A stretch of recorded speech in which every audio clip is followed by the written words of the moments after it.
नमस्कार दोस्तों, मैं संतोष सर YouTube के चैनल तथागत आईएएस एकेडमी में आपका एक बार फिर से स्वागत करता हूं। आज हम नागार्जुन कोंडा के इक्ष्वाकु राजवंश के बारे में अंतिम चर्चा करेंगे। तो चलिए वीडियो शुरू करते हैं।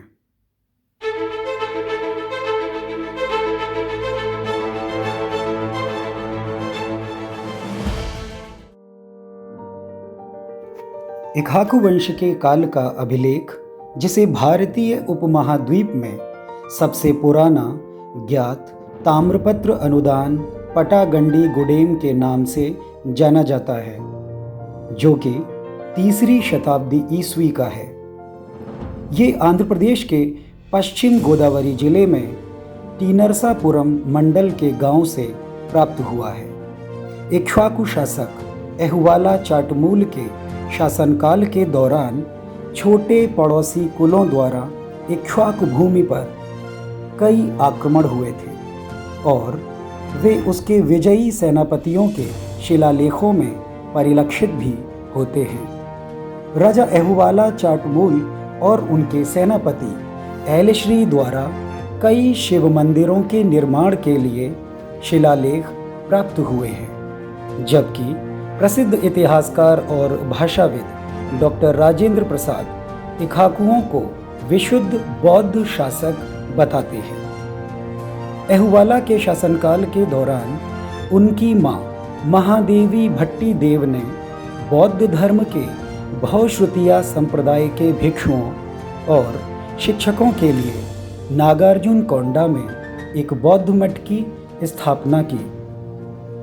एहुवाला चाटमूल की बहन महादेवी कोडबलेश्री ने बदले में महिषासक संप्रदाय के लिए एक अधिकारी को नियुक्त किया था और चंद्रश्री नामक एक महिला उपासिका ने अपरा महाविना सेलिया संप्रदाय के लिए कई धार्मिक गतिविधियां की थीं।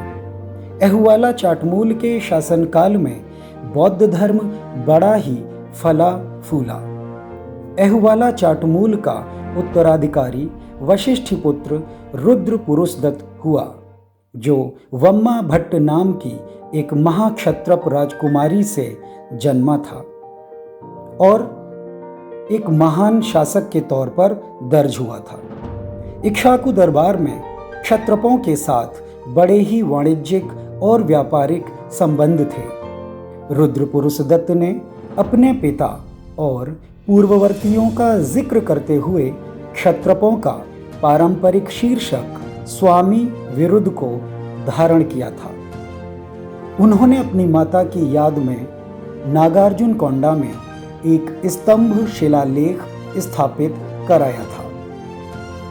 प्रसिद्ध एपिग्राफिस्ट रिचर्ड सोलोमन के अनुसार यह शिलालेख और उसकी सामग्री शक इक्ष्वाकु वैवाहिक गठबंधनों का प्रमाण है। प्रसिद्ध इतिहासकार उपेंद्र सिंह का अनुमान है कि रुद्र पुरुषदत्त का शासनकाल 300 से 325 ईस्वी तक रहा। इक्ष्वाकुओं की बौद्ध कला अमरावती और जग्गयपेट में सातवाहनों द्वारा आंध्र प्रदेश में प्रज्वलित महान ज्वाला से प्रकाश का अंतिम विस्फोट हुआ था तथा भट्टीप्रोलु के स्मारक बौद्ध पुनरुत्थान का एक महान चरण साबित हुआ था और शायद वह चरण जिसने बाद के सभी हिंदू मंदिर स्थापत्य शैलियों को प्रेरित किया, जिसे हम द्रविड़ शैली कहते हैं, जैसा कि नागार्जुन कोंडा के मंदिरों में देखा जाता है। दक्षिण पूर्व एशिया की प्रारंभिक कला और श्रीलंका में अमरावती शैली पर इक्ष्वाकुओं के प्रभाव को कुमार स्वामी जैसे अग्रणी कला इतिहासकारों ने बड़े विस्तार से इसे देखा और इस पर चर्चा की है। वहीं बेंजामिन रोलैंड जैसे अन्य कला इतिहासकारों ने अमरावती में ग्रीको बैक्ट्रियन प्रभावों और समुद्री मार्ग के माध्यम से सीधे ग्रीको रोमन प्रभाव की संभावनाओं के बारे में लिखा है। कुल मिलाकर अमरावती स्कूल ऑफ आर्ट का दक्षिणी और दक्षिण पूर्व एशिया की कला पर बहुत बड़ा प्रभाव पड़ा था। इक्ष्वाकुओं का श्रीलंकाई बौद्ध धर्म के साथ मजबूत संबंध था और एपिग्राफिस्ट S.J. मंगलम और ओक्कमपिट्टी पन्नासरा के अनुसार थेरवादन पर महायान का प्रभाव और श्रीलंकाई बौद्ध धर्म की जड़ें नागार्जुनकोंडा में ही हैं।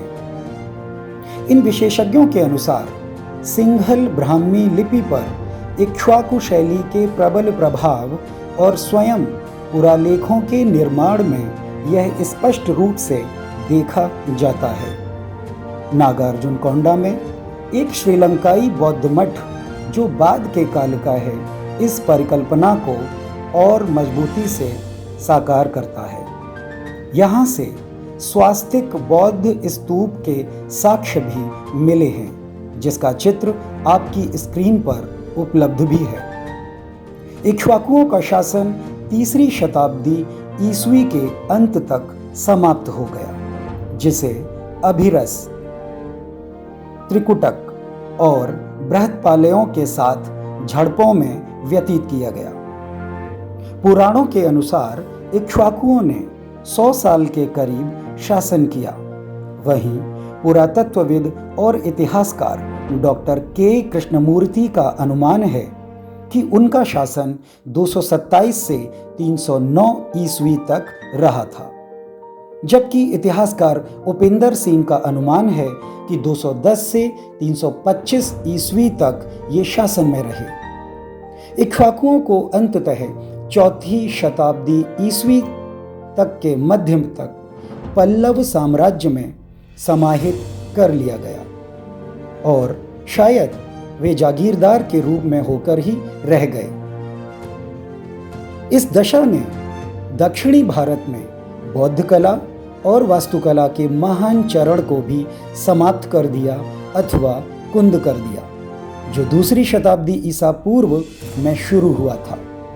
भट्टीप्रोलु, अमरावती, जग्गयपेट और तटीय आंध्र प्रदेश में ऐसे कई बौद्ध स्थल हैं जो इक्ष्वाकु राजवंश का इतिहास चरितार्थ करते हैं और उसे बयां करते हैं। जबकि बौद्ध धर्म इस क्षेत्र में कई और वर्षों तक रहा और फला फूला। तथ्यों और अभिलेखों से इस बात की पुष्टि हो जाती है कि इक्ष्वाकु राजाओं ने अपने शासन काल में अन्य धर्मों को भी दान अनुदान दिया, पर वे और उनका परिवार मूल रूप में बौद्ध धर्म के ही अनुयायी थे। तो आज का वीडियो आपको कैसा लगा? इस वीडियो को मैंने बहुत विस्तार से समझाने की कोशिश की है। इसमें जो इक्ष्वाकु राजवंश है उसके बारे में समझाने की कोशिश की है और बताने की कोशिश की है कि जो मैथोलॉजी है, जो पौराणिक तथ्य हैं, उनसे ये ऐतिहासिक रूप में या अभिलेखीय रूप में किस प्रकार से भिन्न है। तो मैं उम्मीद करता हूँ कि आपको मेरा ये वीडियो बहुत पसंद आया होगा और मेरे वीडियो को आखिर तक देखने के लिए आपका एक बार फिर से दिल से बहुत बहुत धन्यवाद। अगर आपने नागार्जुनकोंडा के इक्ष्वाकु राजवंश की मेरी सीरीज़ के बाकी के वीडियोस नहीं देखे हैं तो उन्हें भी आप देख सकते हैं, जिसका लिंक मैंने डिस्क्रिप्शन में दे दिया है। दोस्तों, आज के वीडियो में बस इतना ही। मिलते हैं अपने अगले वीडियो में किसी नए टॉपिक के साथ।